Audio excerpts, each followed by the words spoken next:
So this week in the Sacred Gathering, we are going to pick up more or less right where we left off. We're going to continue reading similar passage out of First Peter, in which they are again being encouraged, despite the fact that they are facing oppression at the moment, by a reminder that their identity and their ultimate inheritance, the home being at home with God, is something that they are awaiting in the future. So Peter is going to be encouraging them just again to have hope in spite of the fact that they're being oppressed, in the light of Christ's resurrection, Christ's own suffering. So it kind of continues the conversation this week. It starts out with a therefore, and it's referring to everything we kind of looked at last week. Therefore, once you have in your minds ready for action, that you are thinking clearly, place your hope completely on the grace that will be brought to you when Christ Jesus is revealed. Don't be conformed to your former desires, those that shaped you when you were ignorant. But as obedient children, you must be holy in every aspect of your lives, just as the one who called you is holy. It is written, "You will be holy because I am holy." Since you call upon a Father who judges all people according to their actions without favoritism, you should conduct yourselves with reverence during the time of your dwelling in a strange land. Live in this way, knowing that you are not liberated by perishable things like silver or gold from the empty lifestyle you inherited from your ancestors. Instead, you were liberated by the precious blood of Christ, like that of a flawless, spotless lamb. Christ was chosen before the creation of the world, but was only revealed at the end of time. This was done for you, who through Christ are faithful to God, who raised him from the dead and gave him glory. So now your faith and your hope should rest in God. As you set yourselves apart by your obedience to the truth, so that you might have genuine affection for your fellow believers, love each other deeply and earnestly. Do this because you have been given new birth, not from the type of seed that decays, but from the seed that doesn't. This seed is God's life-giving and enduring word. Thus, all human life on earth is like grass, and all human glory is like a wildflower in a field. The grass dries up and its flower falls off, but the Lord's word endures forever. This is the word that was proclaimed to you as good news. So let me point out kind of a few things that I think might be helpful to us in this passage. So first off, right at the beginning it says, therefore, once you have your minds ready for action. The original is actually a very it's kind of a funny metaphor. So the very literal translation is gird the loins of your minds, which I think is kind of their idiom. Again, remember, they're wearing big robes, so girding your loins is tying them up so you can run faster, so you can do stuff. I think it's pretty comparable to our idea of rolling up your sleeves, right? The idea is being ready for action. Therefore, if your identity and your inheritance coming, coming home with Christ is something that you are waiting for, it should translate itself into action in this day and age. And I think of Jesus' parable of the servants who are waiting for the master to come back. And Jesus warns us, is the master going to find you working hard, doing the sorts of things you're supposed to? Or are you going to say to yourself, we've got time, master will show up at some point, let's just mess around and not do what we're supposed to? And Jesus says, this is the kind of waiting you're supposed to do. Work not knowing the moment in which I will return. And I think it's the same idea here. Gird up your loins, roll up your sleeves for action. If this stuff is true, it should have an effect on the way we're acting now, because we don't know how much time we actually have. And so he kind of gives us, I think, an overall way to actually do this in verses 14 through 17. It says, don't be conformed to your former desires, those that shaped you when you were ignorant. But as obedient children, you must be holy in every aspect of your lives, just as the one who called you is holy. It is written, you will be holy because I am holy. Maybe I'll stop there for just 1 second. Holy. There's a good religious word, right?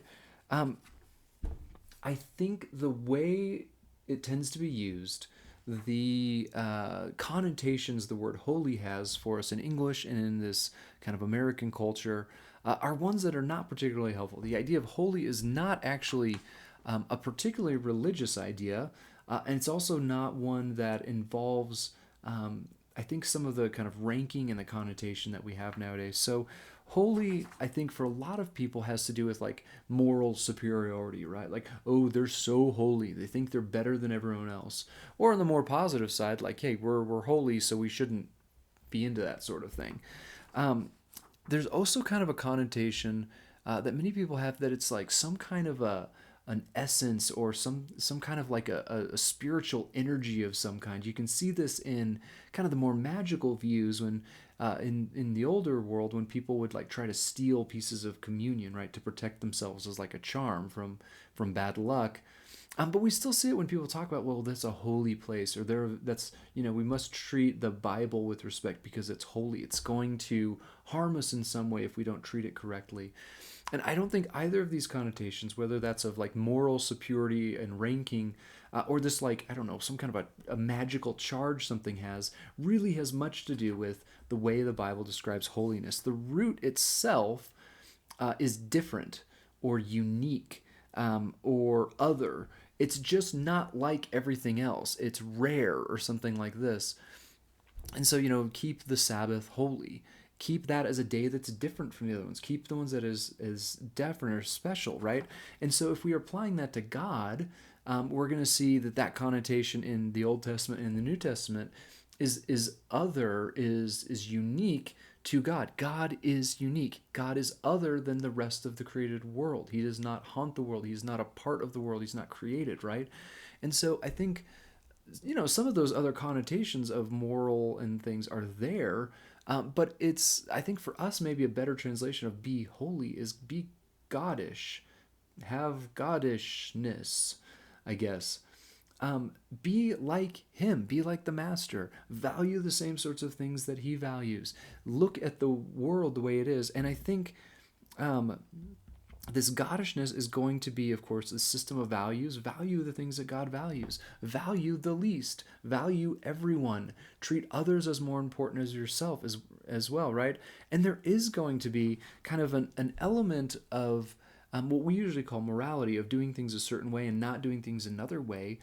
But I think the connotation of that this has to do with ranking doesn't work well in the Bible's mind. I think the way the Bible approaches morality and godishness or holiness has a lot more to do with things being used correctly, right?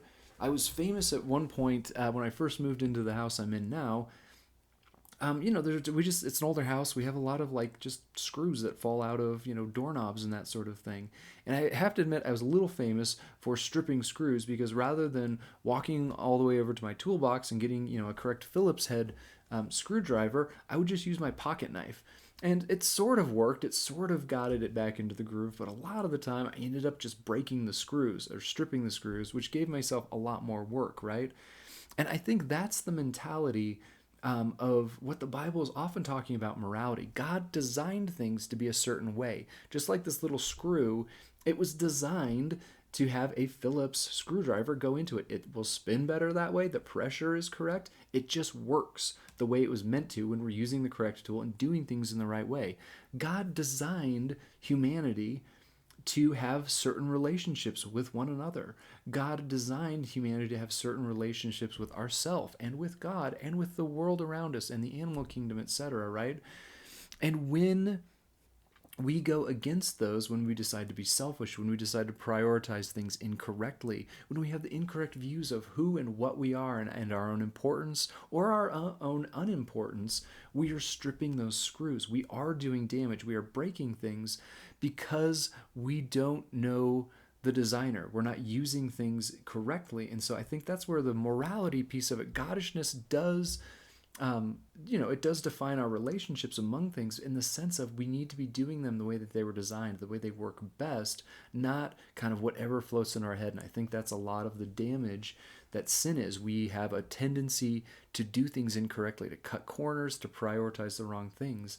And so the reminder here in this section overall is, right, You must be holy. You must be Godish in every aspect of your lives, just as the one who called you is holy, is Godish, is a certain way. It is written, you will be holy because I am holy. I am unique. I am unlike anything else in the world. Don't mistake me for a king. Don't mistake me for, these rain gods or whatever. And the story continues kind of bringing up this idea of some of the aspects of God and the fact that they are awaiting kind of their vindication for the fact that they stand out because their identity has to do with God, right? And yet this judgment that is coming at the end of times, this vindication of when God makes everything, you'll notice that there's a very different metaphor for Judgment Day at the end of time when our identity is tied up with God, when we are part of that resurrection itself. It doesn't say, since you call upon mercy of a judge or a king, it says you call upon a father who does judge all people according to their actions without favoritism. You should conduct yourselves with reverence during that time of your dwelling in a strange land. Again, bringing up the exile metaphor, right? That we don't belong here. We are not meant to fit in. But we are anticipating, judgment. We are anticipating God saying, yes, this is right and this is wrong, which should feel familiar if we are growing in our Godishness, in our holiness, right? When God judges and says, this is good, this is bad, these are the sorts of things we were supposed to do, these are the sorts of things you weren't supposed to do, that should feel familiar because we're already growing into that identity, that way of seeing the world. And so we will, like they talk in here, look forward to the Father vindicating justification for these people who are treated as being weird and other and not like everyone else. So the story continues. Live in this way, knowing you were not liberated by perishable things like silver or gold from the empty lifestyle you inherited from your ancestors. Instead, you were liberated by the precious blood of Christ, like that of a flawless, spotless lamb. Christ was chosen before the creation of the world, but was only revealed at the end of time. This was done for you, who, through Christ, are faithful to God who raised him from the dead and gave him glory. So now your faith and your hope should rest in God. And so I think this section is so interesting because it reminds us of just, again, that cost, how much it cost God to do something. And it brings up this kind of metaphor, because the way salvation works in the Bible is referred to by several metaphors. A real familiar one is this like kind of judicial one, which was kind of referenced here. That the judge is picking between who is right and who's wrong, that we were in the wrong, that Jesus' blood makes us innocent and right again, right? We hear a lot about that one. But in here, there's a buying metaphor, sometimes called a ransoming metaphor, like paying the ransom for someone who's held captive. Or it's almost like a pawning metaphor, right? We are just pieces of junk that someone got rid of because we're not worth anything, and God sees our actual value and buys us back and restores us to who we're fully meant to be. And it's interesting with all metaphors, have positives and downsides of ways you're like, well, that's not quite right. This metaphor of Christ ransoming, of pawning us back, has the interesting question of, okay, if that's true, who exactly is Christ buying us back from? It's not from God, who loves us and wants us to be whole. And the devil doesn't really have, full control of us. He can't actually claim us. He can accuse us. But this section kind of really quickly runs over, I think, maybe what we've been ransomed from. Earlier it says, don't be conformed to your former desires, those that shaped you when you're ignorant. Or again in here, being liberated from perishable things that you inherited from your ancestors. And so I think one of the possibilities brought up here is we're being redeemed from our own, trappedness. We're being redeemed. We're being bought from our own foolish ways of thinking, our own incorrect ways of thinking, and asked to grow into God's way of thinking, God's way of value, which continues in this last section of saying, okay, if your identity is someone who has been bought, who has been given value, if you are someone who is no longer thinking in a certain way but needs to think in a new way, who is waiting for your vindication from God the Father, he returns to the children metaphor, right? As you set yourselves apart. Hear it again. Goddishness, separatedness, uniqueness, like God. As you set yourselves apart by your obedience to the truth, so that you can have genuine affection for your fellow believers, love each other deeply and earnestly, excuse me. And so the identity, I think, culminates here in this world in becoming obedient children, right? We know the things that God values. We know the sorts of things God wants us to do, and we actually do them. We just don't talk about it. We don't just think about it. We actually do and live into our identity in certain ways. So I think it brings up just a really important point for saying we are people that are about Easter. We are people of the resurrection, and that is, how do we actually know what it is God wants from us? Do we expect God to, show up like a burning bush? Do we expect to hear a voice from heaven, God shaking us and telling us what to do and micromanaging our lives? I think there are times when God is actually directive, and maybe all of those things have happened to you. They haven't to me, not often. But I also think that sometimes in discernment, people kind of sit there and say, I'm going to sit here at the crossroads and wait to pick a direction until God tells me directly what to do. But if the metaphor is one of a father and children, I don't know any good parents who want their children to just sit around and wait for them to make all their decisions in life, right? As a parent, my job is to grow my children, to mature them to the point that they can make their own decisions. They can make their own wise and good decisions. That they can have some autonomy and live good, full lives, right? I'm attempting to grow them and mature them to the point that they can do this thing well on their own, not needing me all the time. Again, the metaphor breaks down a little bit because we're always going to need God. We're always going to be deeply flawed. We're not going to mature to the point we don't need him. But I think if our metaphor is that of obedient children, we have to know the sorts of things God is about. We have to know what God values, God's ways of being in the world. We're not going to get that any way besides spending time with God, looking at his character in the Bible, serving in the ways that God desires us to, being in community and letting other people both sharpen and challenge us at times, right? And so I think, are there times that God is going to ask us something that feels crazy or take us in a different direction than we had in mind? Absolutely. Will we obey? Will we have our identity be about listening well and obeying well? Or are we just going to kind of go along and say, hey, God, would you mind blessing my plans every now and then, right? But I think in general, God's desire is us to have hearts that look like his. Be Godish, be holy, be about the kinds of things, be the kind of person God is.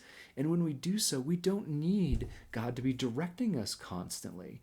We will generally be seeking out the sorts of things he is about. We will generally be about those sorts of things. They will become natural to us as we grow in this skill. And so it's an interesting chapter. There's a lot in there. Sorry about the just your density and the directions. It feels like we're a little all over the place. But the invitation is, again, Christ has been resurrected. God is alive and doing things. Come and be like him. Is it going to set you at odds with the values of the world? Yeah, it is.